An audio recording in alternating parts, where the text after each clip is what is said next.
Thank you for joining us tonight for our Go Blue Med live stream chat. We're really excited to answer your questions about the University of Michigan Medical School. My name is Hadrian. My pronouns are he, him. I'm an MSTP student here at the University of Michigan. I'm in my 6th year, and I'm going to be the host for tonight's panel discussion. And I'll also be answering some of the questions as well. Very briefly about me. My research is looking at ovarian biology and trans reproduction. I'm particularly interested and I've been involved in a variety of things related to LGBTQ health here. And I'm happy to talk more about that as well. And I'm also joined by 4 amazing medical students, and they're going to introduce themselves in just a minute. And so to start, we just wanted to say thank you to all of you for submitting more than 70 questions in advance. And to just kind of keep it moving, we've organized these into some broader categories of questions that we'll be answering on camera. Please be understanding of us if there are any technical difficulties. We're doing this virtually, given this pandemic. And then standing by to answer any more specific questions via Twitter are medical students Rasna, Matt, Kavya, and Madge, as well as our admissions coordinator, Becky Weeks. So you can add the hashtag GoBlueMed to your tweets to get your questions answered there. And don't worry if you miss an answer here or on Twitter. The video will be available to watch again, and we'll post a transcript of the Twitter chat on our website. If you'd like to access live captioning during this event, please go to mishmed.org/UMMS-transcript. So to get started, tonight we're going to go through some introductions. So I'd like to start with our 4th-year medical student, Stephanie, and just hear a little bit about you. Hey everyone, I'm Stephanie. I'm a 4th year here at the university. I was born and raised in Boston. I went to Harvard for undergrad and studied human developmental and regenerative biology. And then I spent 2 years working at MGH as a clinical research coordinator in the GI oncology department, working on translational research for intrahepatic cholangiocarcinoma. And then I matriculated here and I'm applying into neurology in a few weeks. So I'm happy to join and to answer questions along with my other 4 colleagues. Thank you. Great to get your introduction. Sudu, if you want to go next. Hey everyone, my name is Sadhu. I'm a 3rd-year medical student here at Michigan. I'm originally from North Carolina. I've lived in Farmington Hills, Michigan for most of my life now. And I've been really at Ann Arbor for pretty much all of my training. I studied undergrad in engineering here, and then I also did my master's in engineering here before coming to med school. And I'm just really excited to field all your guys' questions, and hopefully we can have you guys apply here and see some of you here in the future. Thanks so much. It's great to get your introduction too. Allie, if you want to go next as our 2nd-year medical student. Hey everybody, my name is Allie. I am from the Philadelphia area originally and went to Northwestern for undergrad, where I actually studied journalism. So I'm a career changer. I worked for 2 years as a consultant for a veteran nonprofit organization, and then decided to do a post-bac program at a little school called Goucher College, and then came here a year after that. And so I'm really excited to just be here and answer all your guys' questions. Looking forward to it. Thank you, Allie. And then Sarah, if you want to close out as our 1st-year medical student. I'm an M1. I'm from Ann Arbor originally. I went to California for undergrad at a small school called Pitzer College. It's one of the Claremont colleges outside of LA. I studied public health and Spanish, and then I went and worked as a doula and childbirth educator for teen moms in Chicago for about 2 years before also deciding to change careers and pursue medicine. I actually also completed a post-bac program at Goucher, just like Allie, and I finished that in May, and I'm really excited to be here at med school. I've been here for 2 months, so I'm really excited to be here and answer any questions.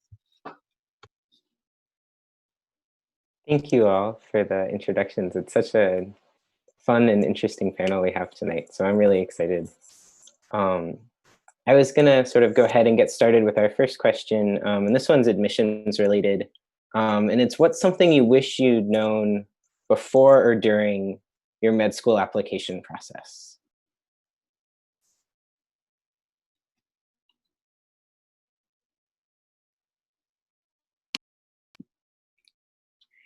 I can take this one. One thing I wish I knew was that all I needed to do to get into medical school was to be myself and not try to be anything other than that. I think when you're, I guess, preparing for a process where everything that you've done and who you are is going to be heavily judged, you try to be the best version of yourself, and sometimes that's not the most I guess, honest or truthful version of yourself. And I mean, being on the other side of this, I realized that they don't want that perfect applicant. They really just want you, because you're the only person that can be you. And so I wish I knew that prior to applying, and it would have saved me a lot of stress and trouble into the process, because all you have to do is just figure out what's important for you, and what kind of school wants to have you be a part of them, in whoever you are and whoever you're in whatever you're interested in. So I wish I knew that prior to medical school, to just be who you are, and that's who they're going to want to join their community.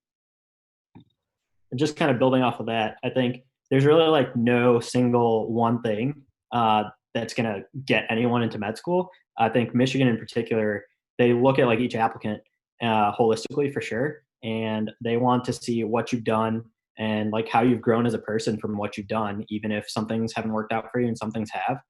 They want to know all of that, and then really also why you're interested in Michigan. So I think there's no one thing, and you should just do the things you're interested in. It's easy for me to say that now that I'm on the other side of things, but I truly do believe that if you're doing what you're interested in, you're doing a better job of it because you want to do those things. And I think that's just the best thing that you can do if you're an undergrad or a career changer. You have your reasons for going into medicine, and then just stick to your guts. I would just add one final thing in that admissions is actually a two-way street, right? Like, I don't think I ever thought that like my opinion necessarily mattered when I was going through the admissions process. But when you go on interviews and when you're applying to schools, like you're also choosing that school. And so admissions, like as much as the school definitely needs to, choose you to accept you, but you also need to accept them back. And you also should go through the admissions process with your like eyes wide open and really trying to explore the schools for what they have and the people who are there. So that you can make a really good decision about the place that's best for you, because not every place might be the best for you. Thank you all. These answers are so wise, and it's fun to see all the wisdom we've gleaned in this process. My small sort of add to this, as I think about this myself, is like when you matriculate in med school, like you're still you, and so all of the experiences you've had up to that point that like kind of make you, like those matter. So if your journey is really efficient, or if your journey feels really inefficient, like all of those pieces come together, and like you will be you becoming a doctor. And so like you want to be the best version of yourself you can be. And so just take your time, or whatever time you need to get to that place. To switch to sort of our next category, we've got a bunch of questions about sort of student life and what life might be like as a student for us. So a question there is, what is your favorite part of being a medical student at Michigan? Or if you have many, like what is a favorite part perhaps? I can start with this. It's only been 2 months for me, like I said, but I think sort of trying to stay grounded in the fact that I'm in med school, and there's a lot of studying right now in the pre-clinical curriculum. So I think something that is really important, and one of my favorite parts, is all the awesome organizations and opportunities. There are just like every possible interest that's I feel like I have, there's an organization for, and I've really had to pick and choose where I want to spend my time. And I think that's just been really awesome to see in med school, and have the opportunity to apply for something like the student-run free clinic, or, prenatal partners, which, partners medical students with pregnant mothers who, here's my interest, right? With pregnant mothers who, don't have support. There's a dance group. There's just so many opportunities to fit everybody's interest. And I think that's been really awesome, to be able to be yourself, as we were just talking about, but while in med school as well. And I would add one more thing, I think, is like the community, particularly during COVID times. I think I have just felt so welcome and so supported, and so much like the faculty want us here. And there's career seminars where different specialties will talk about what they do and why they're awesome. And I just get like things I don't even think I'm interested in, I just get so excited about, because everyone is just so welcoming and kind. So that's where I'll leave that. I can go ahead too. One of the things I've really appreciated coming here has been the mentorship at all levels of my training. And so my M1 year, I felt like my doctorate faculty really served as mentors. I connected with them. I would see them every week. And I got to know the group of people that was in my doctoring group too. And then when I decided to do a path of excellence in health policy, I felt like the leadership in that path served as leaders for me, or mentors for me, in terms of pursuing different passions in health policy that I wasn't able to explore within the curriculum. And so that was really helpful in terms of mentorship. And then going into the clerkships, the residents were so kind and so willing to learn, and they served as mentors too, in trying to figure out what specialties I would be interested in, and what kind of research I would be interested in. And then as a third year, now a fourth year, we all have the ability to apply into a longitudinal apprenticeship, where you're able to pick a faculty in any specialty, and join them for half a day in their clinic or in the OR if you're interested in surgery. And you get to develop a mentee-mentor relationship with that person that you work with longitudinally. And so built into the curriculum, there are so many ways that you can find someone to help mentor you. And most importantly, I feel like my colleagues have served as mentors for me.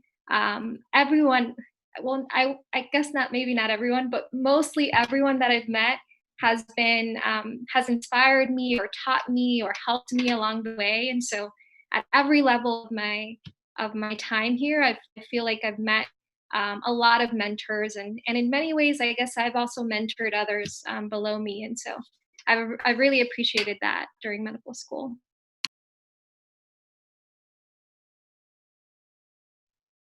Thank you both for that. I think we're going to circle back to something like that sort of question again. So if the others are comfortable waiting for a little bit, we might move on to another one. So maybe the next question would be, could you try to describe some of the social aspects of med school? Is the class divided into groups, or how do people sort of get to know each other better? Yeah, I can chime in on that a little to start, and then Allie, if you want to, so you unmute yourself, you want to go ahead. But so essentially to start, so M1 year, you get put into a house. So it's like a house Hogwarts type of system. We have 4 houses here: Salk, Pitts-Butler, Hamilton, and Sanford House. Those are the 4, and they have each have different colors, and they each have different advisors and stuff. So that happens literally on the 3rd day of med school, or the 2nd day of med school, and you are divided up into groups of 40 people. And then in that, you're divided into your doctoring groups where you learn clinical skills. And that is a group of 8 to 11 or 12 people. And so right off the bat, you're starting to meet people that you haven't really met before. And there's also other opportunities, I would say, in terms of later on in the curriculum as well. So M2 year, or later on in M1 year, you pick a pathway of excellence. So examples of those would be global health, ethics, innovation, entrepreneurship. There's a research pathway. There's quite a few pathways that you can choose from. And this is really what interests you in. And then you get to meet other people as well. And then throughout M1 year, I'd also say there's different activities where you're placed in different groups, and those groups really will change from activity to activity. So like radiology group, anatomy group. So you're really meeting a good chunk of your class throughout that. And so that's intra class. And then we have obviously 4 classes here plus the MSTPs. So there's inter-class bonding as well. And you have M2 year where you're doing clinical work. So now you're on a track or a path where you're going through the clinical curriculum and the rotations with a group of folks. So that's a new group of people. And then really there's mentoring groups. So there's like empowered extracurricular groups like that, where you're partnered up with different groups of upperclassmen and underclassmen. And you have kind of like a med school family lineage kind of thing going on there. And then you have opportunities through like Biorhythms, which is the med student run dance show that happens twice a year, where you really meet pretty much anyone and everyone who's involved in Biorhythms. And you will have like MSTP 6th years or first year med students, or we even have like friends of med students or significant others do Biorhythms. So you meet quite a few people who aren't med students as well. And then before I kind of end this monotribe, I want to talk about the Smoker. So that's our annual activity in a sense. It's a show that we put on through our med school here, and it has a very rich history. Over 100 years we've been putting it on, and it's just a great time to meet literally anyone and everyone in the med school. There's faculty alum who come through, who have been in the Smoker past years. So many people, and it's just a good way to meet people from all of the classes. I'll just add super quickly that for me, like a lot of my M1 friends came because I went to lecture, and I like sat with the same group of kids. There was like 40 of us max maybe, who always were in lecture. And so I made a lot of my friends that way. And then also like in some of the big study rooms in Taubman, which is our like health sciences library section where we have all of our classes and where like the student lounges and all the study rooms and stuff. So, like I would see the same people in and around the study room, and we would just like get to chatting, and that ended up forming a lot of friendships as well.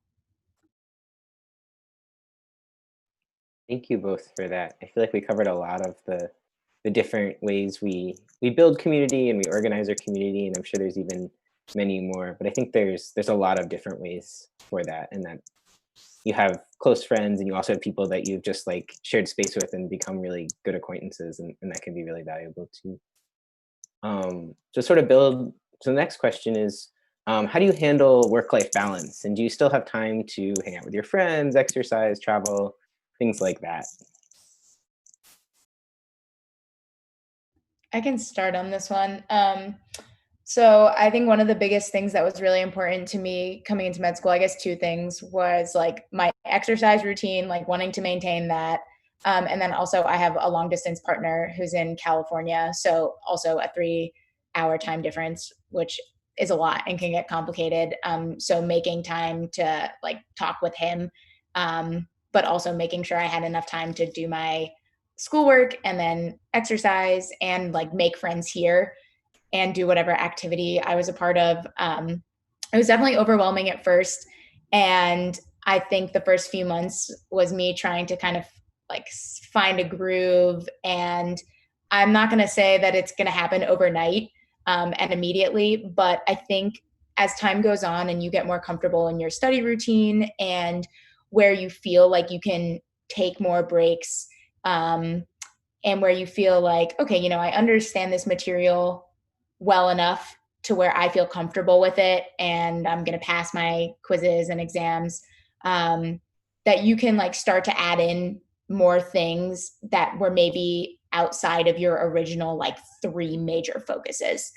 So like I had, you know, school, talking with my partner, and like working out. But then as time went on and I felt more comfortable, I was able to like add in a leadership position for AMWA, which is the Medical Women's Association here, and like was able to make sure I was spending more time with my friends that I was making here at school. And I think you learn the balance as time goes, for sure. But it might not happen immediately, and like that's also okay. and you don't need to be worried that it's never going to happen.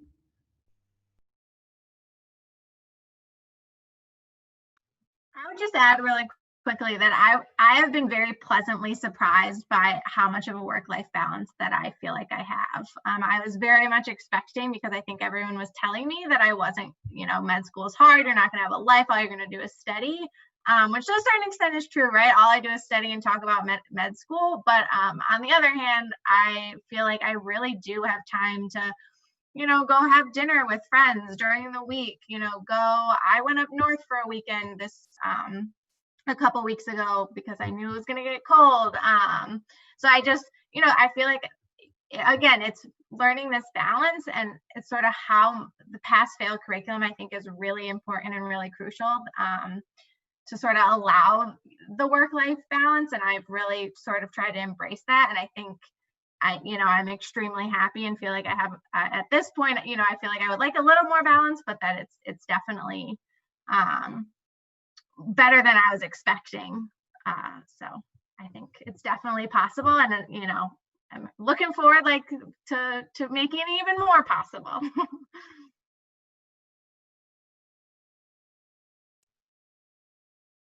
Thank you both for that. I think sort of a quick comment I've found as well is, so like my partner moved to Michigan with me and did a master's program, but has also stayed here. And something I've really appreciated is for people with significant others or families locally, there's a lot of activities related to the med school where like you can bring your people. And I think that's been really helpful for me in trying to like integrate those parts of my life. So it's like many things you can come do or come be a part of with your significant other, and they can sort of join that broader group. Moving on now, maybe to some of the curriculum type questions. Does someone want to sort of briefly describe in general how the Michigan curriculum is structured? I can jump in on that. So essentially, Michigan is a bit of an accelerated curriculum for medical school. So it's not traditional 2 and 2. So what we do is the first year, you start about early August, late July, and you go essentially 12 months where you do all your preclinical or classroom work. So this entails pretty much all the organ sequences plus your biochem, which many would say is like the pertinent material for step 1. And so we do that in 12 months. And then you get summer vacation. You get a few other breaks in there too during the 12 months. It's not just like you're going straight, but you get a summer vacation that I think now is 6 weeks. And then after that 6 weeks, you come back for transitions to clerkships. And essentially what clerkships are for us are a period of 7 rotations. You go through OB-GYN, peds, surgery, internal medicine, family medicine, neurology, and psychiatry. And you go through all 7 of those rotations in the next calendar year. So that's another 12 months. Essentially, that is the clinical trunk there. And then you take step 1 later on at the end of that year.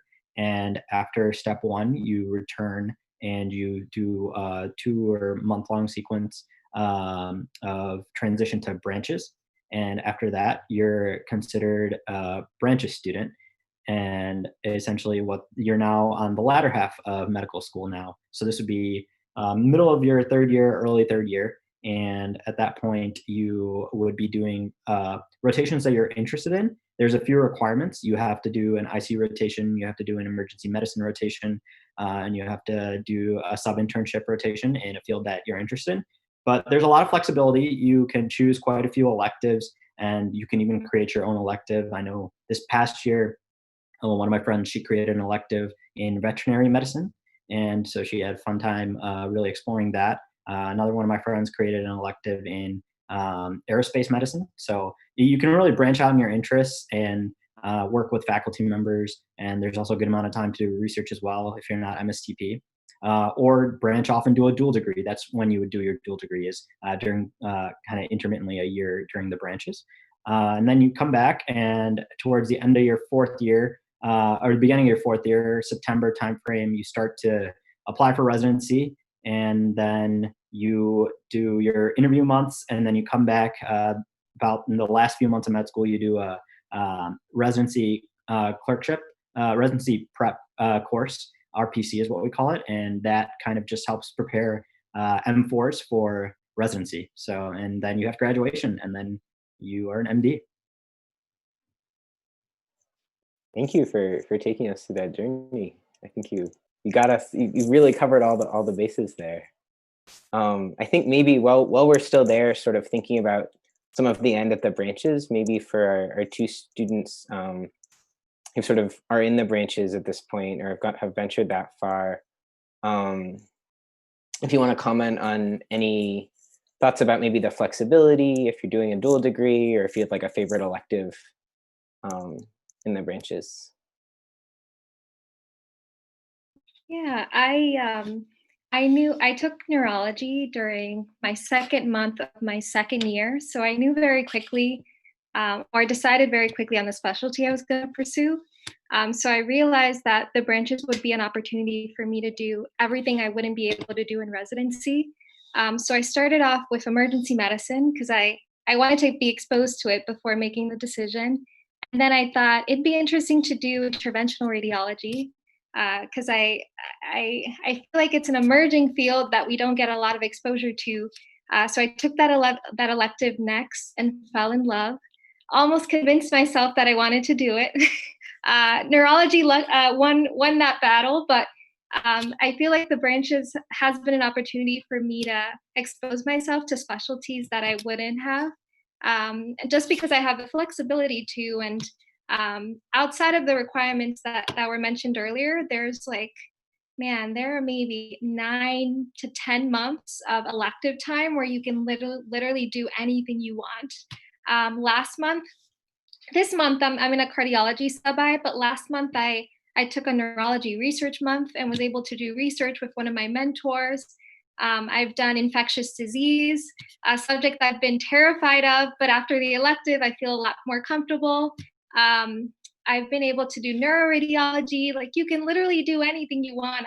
I could do a neurosurgery elective. I could do a family medicine elective. There's so many electives, and ideally, you'd want to do some electives in the field that you're interested in. So I did a month of outpatient neurology, but it's also a cool opportunity to do things that you feel like you might never get the chance to do. And because we have so much time before applying to residency, we really do get an opportunity to explore anything prior to residency application. So it's been nice having that flexibility and having the time.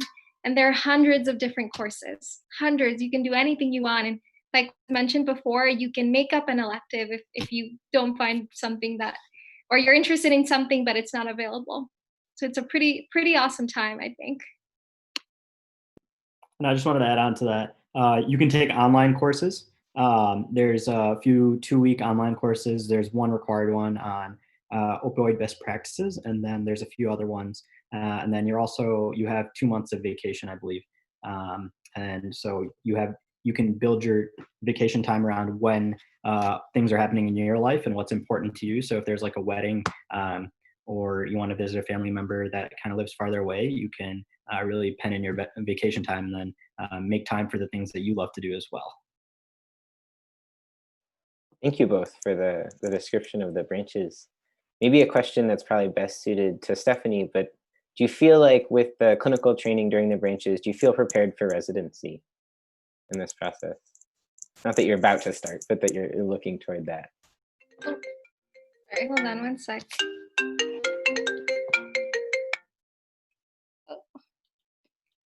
Oh, sorry about that. So man, that's a loaded question. Do I feel ready to be a doctor? Is essentially what you're asking me. I don't know. I don't know if I am. I will say that I don't want to be overly confident, but I think that the clerkships establishes a really good foundation for how to be a doctor. I strongly believe that. I feel like after your second year, you have the basics down in terms of how to communicate, how to work in a team, how to get the information that you need, how to talk to a patient compassionately and with respect, and how to move around the hospital system. So you get the basics down midway during your training. And then the next year, so I guess this past year has been a roller coaster of trying to transition into being a medical student versus being a sub intern or close to being a doctor. And I feel like I'm getting close to it, but it's, man, medicine is like a never ending road. It's like every day, I almost equate it to it being like a mural where you're like every day you make a paintbrush, and I feel like I'm seeing the picture, but it's not there yet. And I feel like you just need every day to just add on with another paintbrush and another paintbrush. And hopefully by next year, after this application process and the residency prep course, hopefully I think I'll be there, but um, it's hard to say, but I feel like I can be. I'm on a sub-I now, and I feel confident enough. I'll be honest, I need the next few, I guess the next 7 months to feel to feel ready. But I feel good. I feel good, I will say. And from what I've heard from the residents, they're actually pleasantly surprised with how prepared we are on the wards. The M2s that start, they say that they act like M4s in other institutions. And so I can't compare because I don't know other programs, but it feels like the general census is that we're actually a lot more prepared than what residents from other institutions expect. So that's a good thing. So maybe I am ready to be a doctor in a few months. Let's hope so. I think you will be. And I've gotten the joy of watching like my entering class all start residency, and then some of the ones the year after all start residency as well. And like, I have not done it myself, but it's such a joy to watch people sort of go through that process and really sort of stand strong and in their being ready to be a resident. And by the time they get there, they're ready to start. Doesn't make it easy, but I think people have felt really prepared going in. I know I've kind of gone off in the branches, but maybe one or two last questions about the curriculum. But sort of for anyone, do you think, what are some of the advantages or disadvantages of transitioning to the core clerkships during the M2 year? So some of our like going to the core clerkships a little sooner, if folks have any thoughts there. Yeah, so I think just so I'm on my last rotation right now. I'm on pediatrics. So finishing up the clinical year, I think I really appreciate being in the clinical trunk early because you get to see patients sooner. You feel like you're making an actual impact, and I think it just helps cement some of the knowledge before taking some of the board exams. And you've taken quite a few shelf exams and everything, so a lot of the knowledge comes at you fast, but you get a lot of teaching from the residents and the clinicians, and it's been very reassuring to hear from kind of the teaching faculty here between the residents and the physicians that they think we're well prepared. At least I think at the end of every rotation, you kind of look back to the first day versus the last day, and you're able to see, wow, I actually did learn a lot, and I've done a lot too, whether it be surgery, OB, internal medicine, and I'm really just excited to kind of use all the knowledge that I gained at least this past year moving forward during the branches as well. Thank you for that. And maybe sort of one lingering question around curriculum. This is sort of going back down to the first year. If anybody has any sort of thoughts on the flex time quizzing and the pass fail. I know Sarah talked about it a little bit before. I can comment on flex quiz. So I always tried to take my quizzes on Friday because I really liked having a full weekend where I didn't feel like I had to do anything that was school related. I never wanted to. So it was really nice to not have to do it. But I also had friends who liked to take during the week a little bit more relaxed and would take like a bunch of nights off or take a full day and just be like, hey, I need this day to, I don't know, do anything, whatever it was. Or they just like moved through the material in a more methodical way, perhaps than I did, and took their quizzes either like Saturday afternoon or evening or even Sunday morning. And I think it just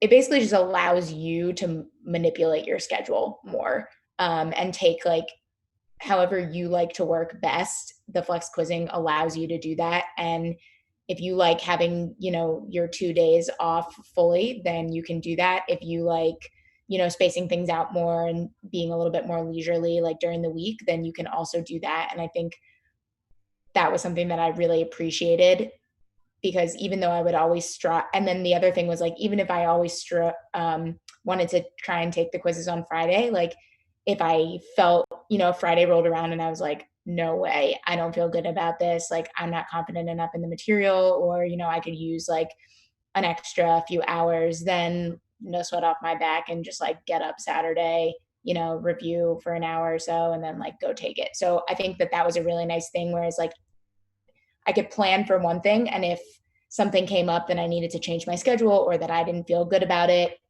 the material to the level that I would have liked to, then I could just kind of like push it back. And that wasn't, I really appreciated that was an option for me. I just want to add one quick thing. I think for me, I'm not a certain day quizzer. I think you'll hear a lot like, I'm Friday quizzer, Saturday, Sunday, whatever. I think this goes back to like the work-life balance. It's like, okay, whatever I have going on that week, if I can make it on a Friday quiz, great, that's awesome. But I often find myself doing a lot during the week and then end up quizzing Saturday or even Sunday. And I'm okay with that, because I feel like I've sort of put that balance of getting my break during the week rather than, over the weekend. Yeah, I just think it really, the pass fail, the flex quizzing, that all plays into really this like really nice ability to create the life you want as an M1, because it is a really intense year, and just to have those small opportunities to really shape how you approach that year, I think is really important for our sanity and to stay happy and healthy. Thank you all for these contributions. I feel like we've gotten a much better picture of some of the sort of the curricular aspects of our life here. I was thinking about maybe switching gears and talking a bit about some of the health equity questions we've gotten. So maybe the first question is, in what ways are you involved with health equity or with community health programs here?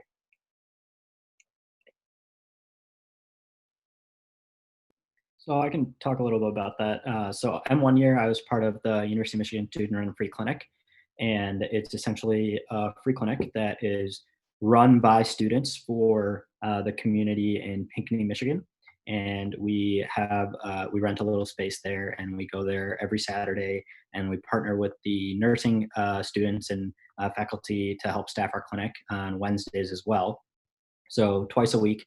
And essentially, we have physicians volunteer their time from the university, and they help see some of the underinsured or non-insured population of that area, just kind of outside of Ann Arbor. And I think it's really great in terms of what we do. It's a really great learning experience for students, because you're paired up between preclinical and kind of clinical or branches students to go see the patients, kind of understand what brought them there that day, what's been going on, and then you talk with the physician, and then everyone goes in. So it serves kind of a dual purpose. You're really helping out the community, but it's also good for learning for students as well, in terms of it just diversifies our patient population in a sense. And then another organization that we have here in Michigan is called Wolverine Street Medicine. And that's a really fantastic organization that my roommate and I were both part of, where they essentially kind of put together street runs. And so what that entails of is getting up super early or in the afternoon sometimes too. And you can go in groups of med students, and then there's like a attending physician as well who's involved, and you're serving some of the homeless population, or also some of the people who really need help, but they're not able to get kind of the care that they need in a quick manner. And we do street runs both in the local area of Ann Arbor, and also there's street runs that have been done in Detroit as well.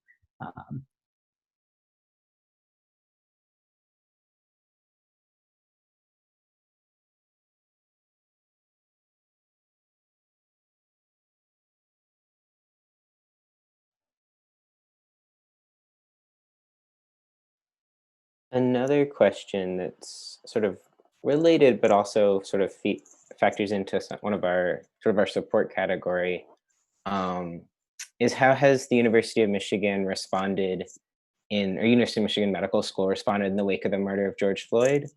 And how are students being supported during this difficult time of racial tension in our country?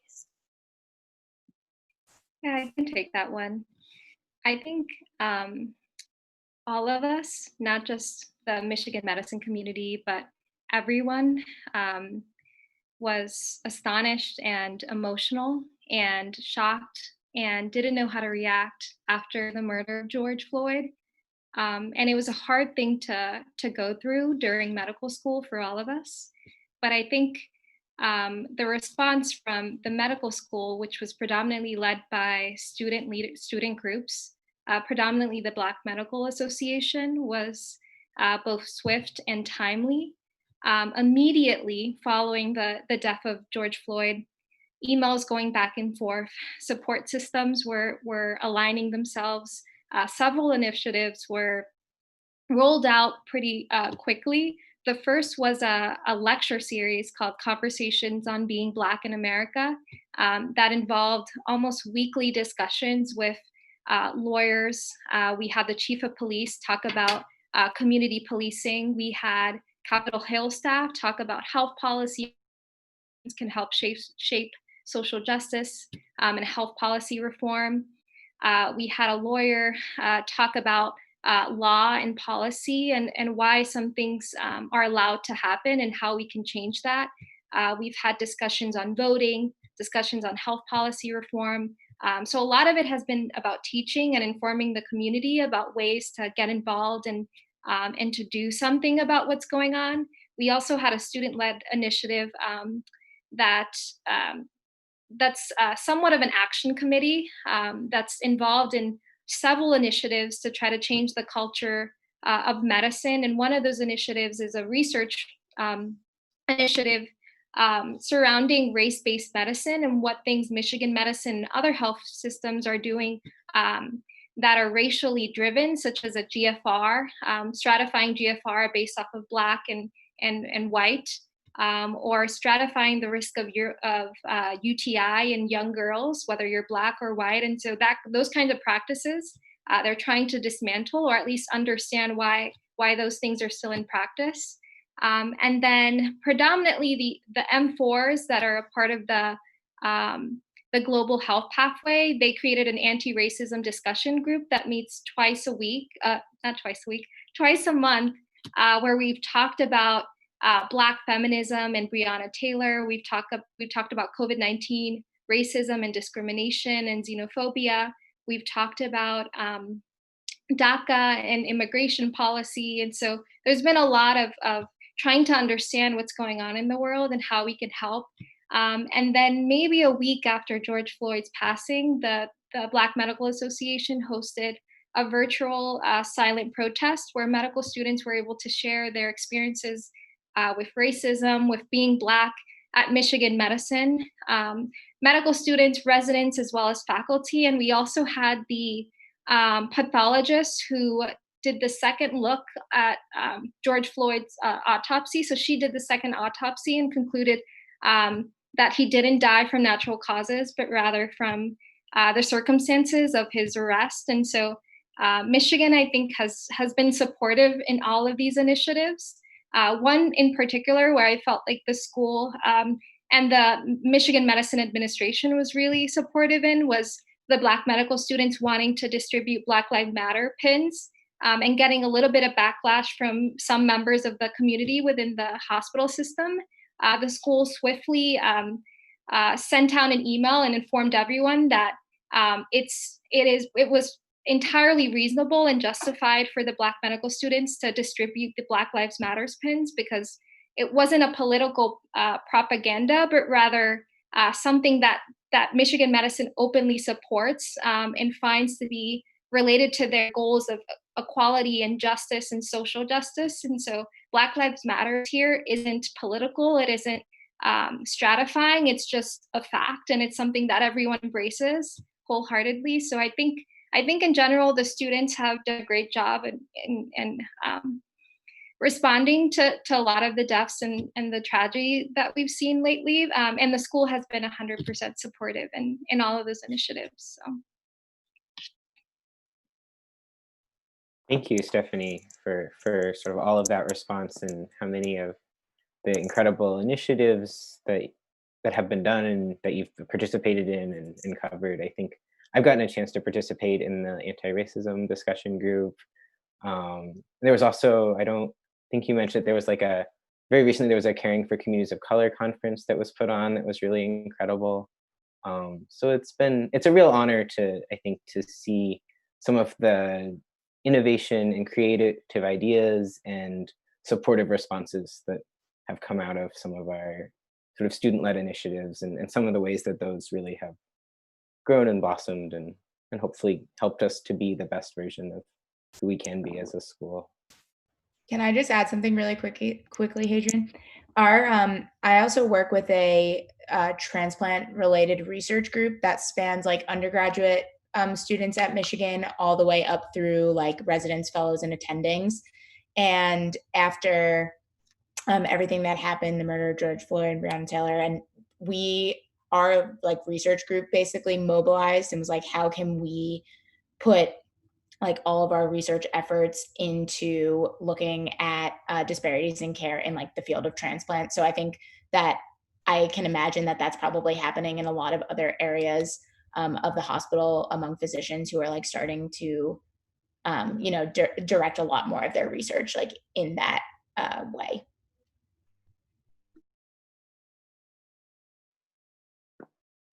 Thank you all for that. I have sort of a couple more, I know we're watching the time a little bit, so I have a couple more questions I want to sort of broach to the panel. The first one is about mentorship. And I know sort of Stephanie spoke to this at the beginning, but if anyone else wants to talk about some of the ways that the medical school helps facilitate mentorship with faculty and with other students, and how they found some of that support. Okay. Yeah, so I'm at like the point in my med school journey where I'm starting to decide on a career. And so I'll start way back from M1 year in terms of mentorship. So I mentioned like our doctoring groups. So you're paired up with a faculty assessor and a faculty coach from about like day 2 of med school, the first week. And those people kind of stick with you throughout all your years of med school. So those are definitely good people for mentorship. They kind of help guide you through what goes on M1 year in terms of how are you doing like socially, how are you doing with grades and everything. And then you see these people constantly, if not every week, then every other week. You see them pretty often.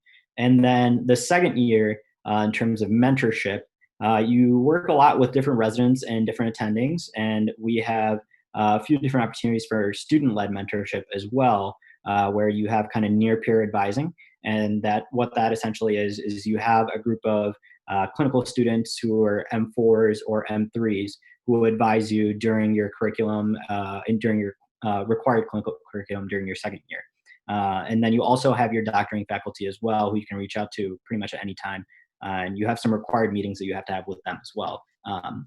And then third year, you start to see your doctoring group a little more often again. If you take step 1 and come back and all. And then you also are set up with an advisor for the branches part of the curriculum. And so you can choose, again, what branch you want to go into. The one that I'm in is procedures-based care. And I just met with my branch advisor this week. And that's kind of someone who really is in your corner for the next 2 years of med school as well. So this person is helping advise you on everything from scheduling electives, scheduling away rotations, when you could take step 2 potentially, and then also helping you on how your residency application is looking like as well. And they're a good resource for that, and also general career advising as well. And they're not the only source of kind of mentorship that you can get. You can also, I think the greatest thing about Michigan for me at least, and I'll probably say this again later, is really the people here, the faculty here. You could literally email any faculty member and there's a good chance that they will respond to you within 24 hours for sure. And really, people are just so willing to help med students here. I think that's one of the reasons I came here would be the faculty, because they're just an amazing group of people. And if things aren't going your way, as long as you're willing to put in the effort, they're definitely willing to work with you as well. And so that's just kind of the glimpse of the longitudinal mentoring throughout med school, and also kind of the venue for just kind of meeting with pretty much any faculty member that you're interested in. They're probably going to be interested in working with you too. Thank you for that. I think that's super helpful to sort of get a sense of that mentorship over time and the different ways you find those mentors and those people. So maybe as a question for all of us, sort of a big almost last question is, what did Michigan bring to the table that the other schools you were considering maybe didn't? Sort of like, what brought you here? If there's one thing or a couple of things, I'd love to hear from everyone if folks have a chance. For me, I think it was the sense of community. I felt like from every interaction I had with the admissions office, or during my interview, during second look, at every moment I felt like I had found my people, or at least, you know, they embraced me in that way, and so I felt like I really had found a community here that I hadn't found in any other school. So it just felt like a good fit for me, and that community, that feeling of community, has lasted through my fourth year, and so I still feel like that these are my people. They support me. They want the best for me, and whether I fail or succeed, they're always going to be in my corner. So that's the kind of culture that I feel Michigan has. It's just people that support you and want the best for you at any stage of your journey. So that's what brought me to Michigan, I think. Definitely the people, the community. So I would say, like I said, the people are amazing. But just to say something a little bit different, I think Michigan's really about the team. You'll hear that everywhere: the team, the team, the team. And I think that expands not only in the med school, between teams of med students, working with the administration, working with residents, working with other faculty, but you're at a really great public university that has members from the public health school, members from the engineering school, members from the business school. So you're really part of the med school campus, but you're part of the University of Michigan. And that's something that I think is really important to know as a medical student here, is that you are part of the Michigan team. And so you have the opportunity to work with students from the public health school, students from the nursing school. You can like make your way into the business school and work with students from there on different projects too. So I think the teamwork and collaboration, the whole attitude that Michigan has about that, is one of the reasons why I stayed here from undergrad to my master's, and now here as a med student as well. So really, the team. I think for me, it was about finding or really seeing that everyone was really enthusiastic about their like place in medicine, but also just like enthusiastic human beings in general. And that like people had other interests outside of medicine that had like nothing to do with medicine at all. And that they were super vocal about it. And there was just like a lot of excitement and energy. Maybe it's like not super obvious, but on this call, because we're on a Zoom, but like I am a pretty high energy person, and it's really nice to be in an environment where everyone else is as high energy as you are, and they're kind of like continuously amping it up.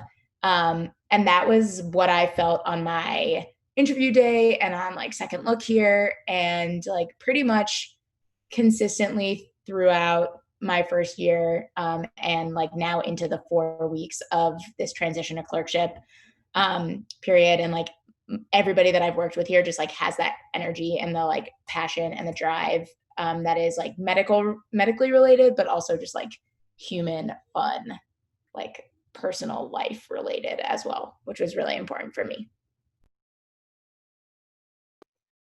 Well, I'm going to sound a little repetitive because obviously the people is what brought us all here, it sounds like. But I think I would also talk about how genuine I felt every step of the process was. I felt it was extremely transparent. It was extremely genuine. Through admissions, now that I'm here, you know, we had a meeting with deans today and the director of our block today because they wanted to hear our feedback. I just feel like they really, really care about us. And I really got that feeling while I was here. I would add like happy. Everyone seems so happy and just sort of like Allie was saying, passionate and just, big personalities, which I also thrive in, Allie. So it's just, it's just really this sense of community just was, I just, I don't know what the word I'm looking for. It was just amazing. And I just was really, really drawn to it.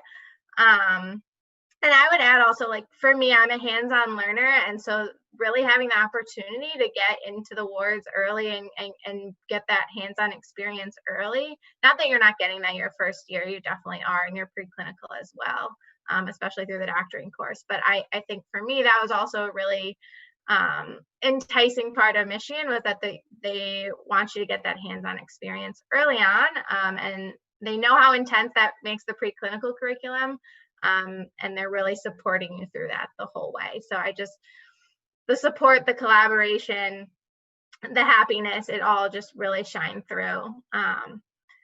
Plus I'm a Michigan girl at heart, so go blue all the way.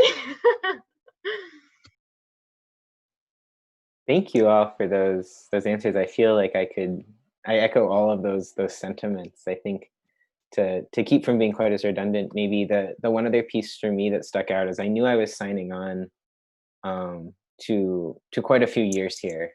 And so I was trying to find a place where like my 25-year-old self and my early 30-year-old self would all be okay and I could sort of keep growing into that.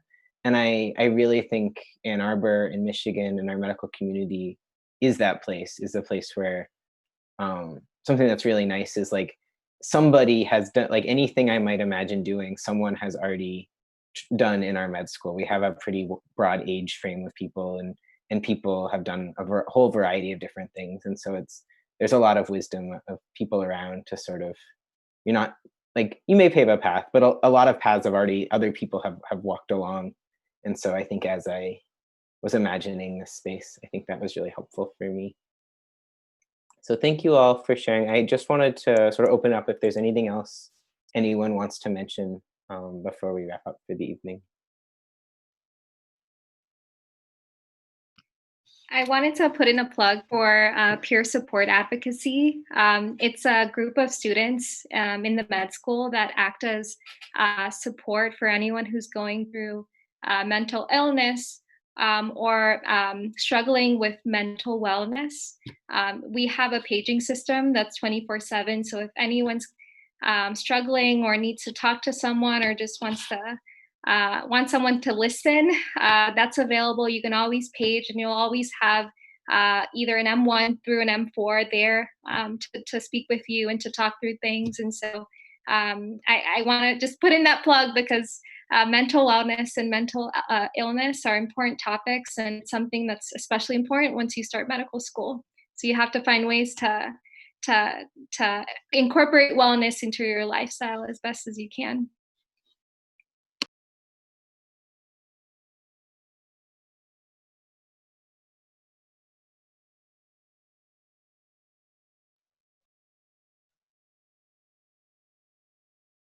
Any other final closing thoughts anyone wants to share? I think one other thing that I want to say is if there's something once you get here that we don't have, the faculty here and your friends, probably students here as well, are really supportive of creating something new. And every single year, I think brand new students, M1s, bring something novel to our community as a medical school, our community as a university. So really, if you're interested in something and you don't think we have it here, you should definitely come here and bring it here, because that's how we grow as a community. And I think that's just something that makes the university better and better, is we love when people come here with new ideas, and we love our students. I think I would add one last thing too, and I think it's awesome that the pandemic hasn't come up at all during this conversation, but I would just add, like, starting med school during COVID obviously is not ideal, and I have just been extremely impressed by the efforts to make this as much of a real, I don't like to use the word real, but as much of a pre-COVID experience as possible, while making sure they're keeping us all extremely safe. So I just really think it also speaks a little bit to what people have already said, but they're really good at adapting and adjusting and problem solving. And I think that has really shown through in the last couple of months. And just, I'm just overly impressed by how welcome I felt and how much of a community I felt even virtually. So.